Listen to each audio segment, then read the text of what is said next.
রেস্টুরেন্টের মতো মটর পনির কীভাবে বানাবেন তাহলে ভিডিওটা আপনার জন্য। দুটো বড় সাইজের পেঁয়াজ বেরেস্তা করে তুলে নেবেন।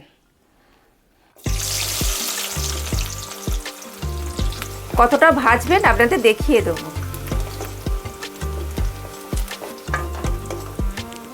এর থেকে আর বেশি ভাজবে না, ঠিক এরকম বাদামি কালার হবে, তুলে নেবেন। এবার আমি তুলে নেব।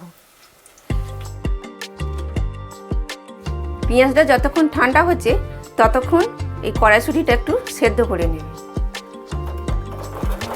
কড়াইশুঁটির পরিমাণটা 100 গ্রাম আছে, একটু সামান্য নুন দিয়ে সেদ্ধটা করে নেবেন।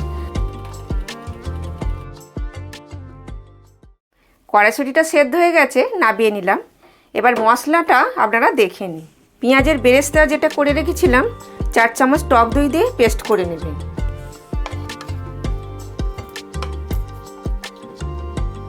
সামান্য জল দিয়ে পেস্টটা করে নেবেন। পেস্টটা ঠিক এইভাবে তৈরি করবেন। দুটো টমেটো একইভাবে পেস্ট করে নেবেন, এর মধ্যে কোনো মশলাপাতি দেওয়ার কোনো দরকার নেই। মশলাগুলো তো রেডি হয়ে গেছে, এবার পনিরটা হালকা করে ভেজে তুলে নেবেন, যাতে গ্রেভির সাথে ফুললে পরে যাতে খুলে না যায়। যার জন্য 2 চামচ তেল দিয়ে পনিরগুলো একটু ভেজে নেবেন। 250 গ্রাম পনির হিসাবে সব মশলাগুলো তৈরি করেছি আমরা। ঠিক এইরকম হালকা করে ভেজে তুলে নেবেন। তা হয়ে গেছে, এবার তুলে নিচ্ছি। যেই তেলে পেঁয়াজ ভেজেছিলাম সেই তেলের মধ্যে 1 চামচ সাহা জিরে ফোড়ন দিয়ে দেবেন। জিরেটা একটু ভেজে নেবেন। জিরেটা একটু ভাজা হয়ে গেলে টমেটোর পেস্টটা দিয়ে দেবেন।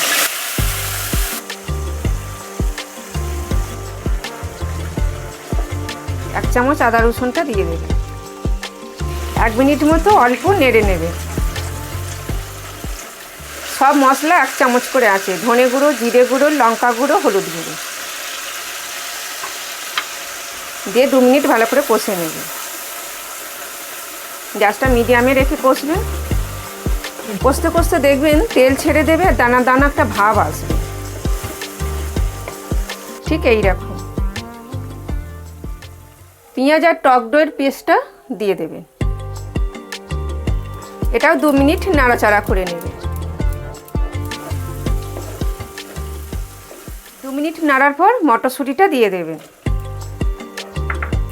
দিয়ে কিছুক্ষণ একটু নেড়ে নেবেন। কিছুক্ষণ নাড়ার পর 1 চামচ চিনি দিয়ে দেবেন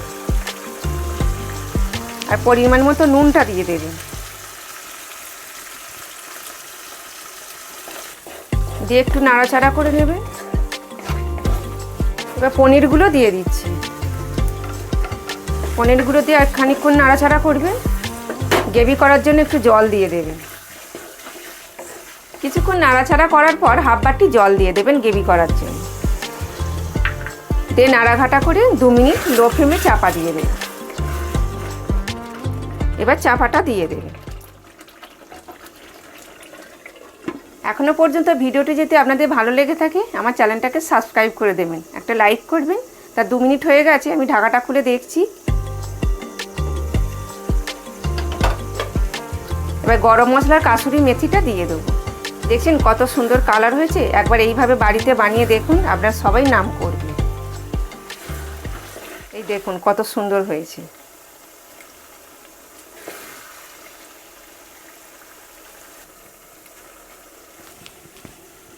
কাসুরি মেথিটা এরম হাতে করে নিয়ে এরমভাবে ঘষে দেবেন, তাহলে এর গন্ধটা খুব সুন্দর বেরোবে। আর 1 চামচ গরম মশলা গুঁড়োটা দিয়ে দেবেন। তাহলে আমাদের রেডি একদম মটর পনির। তারপর আপনাদের সার্ভ করে দেখাচ্ছি। একটু নাড়াঘাটা করে দেবেন, দিয়ে চাপা দিয়ে দেবেন, এই গন্ধটা যাতে থাকে। গ্যাসটা অফ করে চাপা দিয়ে দেবেন।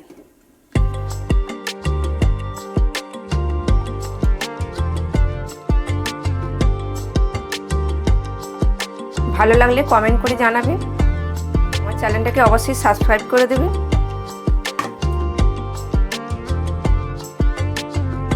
আবার দেখা হবে আপনাদের সঙ্গে পরের ভিডিওয়ে। ততদিন আপনারা সুস্থ থাকুন, ভালো থাকুন। নমস্কার।